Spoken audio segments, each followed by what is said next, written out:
In today's video, I want to create a list of my top 5 player and worst 5 player of AC Milan season 2021-2022. I'm recording this video before the final match against Sassuolo on a Sunday. That's gonna decide who's gonna win the Scudetto, simply because I don't want to have my mind polluted about either joy or negativity, all right? I just want to do a quick review. This is my personal review. So in this top 5 and worst 5, I'm gonna put the players that I think they surprise me the most and the one that disappoint me the most. So for this reason, I was not surprised to see THEO HERNANDEZ, BENNACER and TOMORI playing fantastic all year. So for this reason, they're not gonna be on my top 5. But still, I think they are really over the top, these 3 players, for example. And I'm not gonna put in my worst 5 players like Ballo Touré, because, for example, I didn't know absolutely anything about him.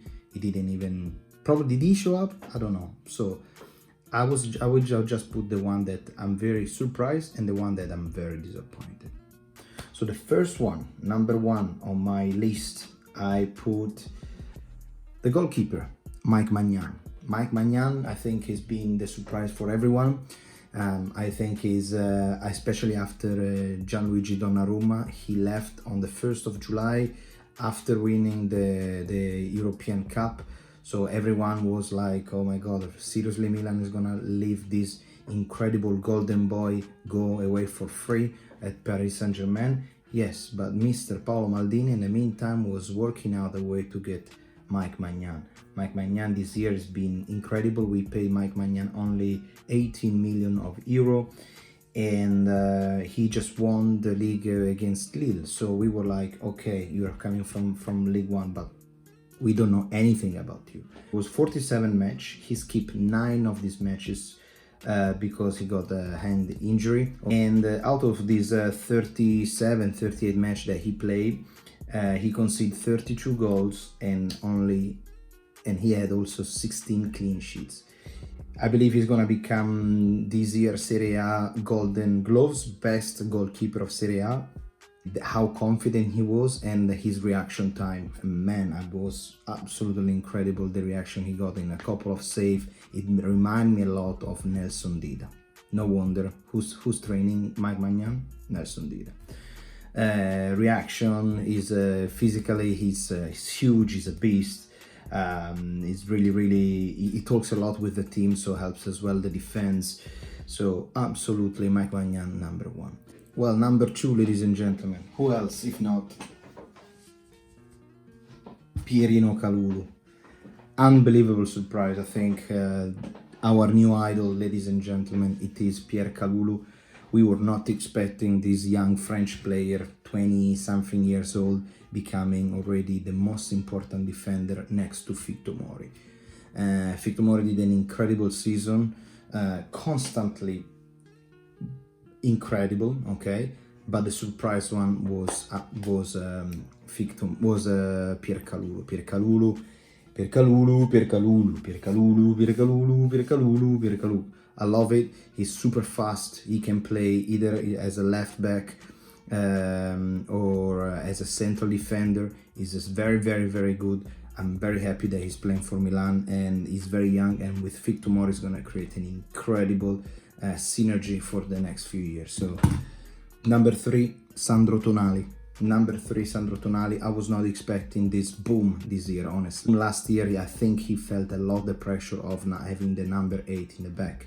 His idol, as he said a million of times, is Gennaro Gattuso. Even he called him before accepting the jersey number 8. He called him, asked Gennaro if he can wear his jersey, and Gennaro Gattuso said, yeah, take it and destroy everything. So he did it, and the first year, I think last year, there was a lot of pressure all over him. People were expecting already that level, and was a little bit of we didn't know what to do with him. And especially I remember Maldini in summer said, if you want to stay, you have to reduce also your salary. He accepted, no problem, and this year everything, he was focused all the time. He's already a leader of the midfield He doesn't seem like to be like Gattuso, it doesn't seem like to be Pirlo. He's a mix. Some Italian newspaper, they even calling similar to De Rossi, because I got a little bit of everything. Hopefully this is just the beginning, and next season he can grow even more. 4. Rafael Leao. I was not expecting that. Honestly with you, I was not expecting this growth, especially in the last 10 matches. Rafael Leao, I think, is the best player in Serie A. That's what I think. It's simply destroying every single defense. There is no defender can manage Rafael Leao right now. His body change, he become very, very big. He become big, so strong with legs, strong with body. He can run so fast. He's probably one of the fastest player we have. And every time he touch, I was talking to this with a friend of mine, with Macho, hopefully he's watching this video. Every time that he touched the balls, every single time that he touched the balls in San Siro, there is that atmosphere that only the great champions give you. Like, you know, when he touched the ball, we know that there is something is about to happen. So that's the magic about Leao. So I think Leao also get really, really better because THEO HERNANDEZ actually start to defend a little bit more. So Leao has more space and he can be focused more on attacking because he got Leo that defending behind.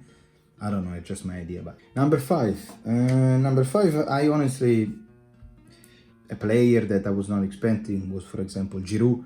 That so far he decided a lot of big games, but wouldn't put it in my top 5. I think somebody who really did an incredible job this year and is never mentioned because he's not a player that does a lot of dribble. It is not a fantasy player. It's not probably not incredible, but it does its job, and he also does the job that the coach Mr. Pioli loves it, which is Radhekunich. I'm surprised. I am surprised. This is my top 5, so I think nobody gave him enough credit. And in the last few matches, starting from the Verona, he really grew up. He really grew up. I think he's gonna play against Sassuolo as well on Sunday. But throughout all the season, Pioli was struggling. Boom, he was choosing Krunic all the time because he trusts him, and I think every team need a player that does the dirty job, and he's the guy who does the dirty job. That's it. This is my top 5, okay? Feel free to comment and say whatever you want to do, but I think the most surprising 5 players that I saw this year are Magnan, Pierre Calgulu, Sandra Tonali, Rafael Leao, and Radhekunich, absolutely.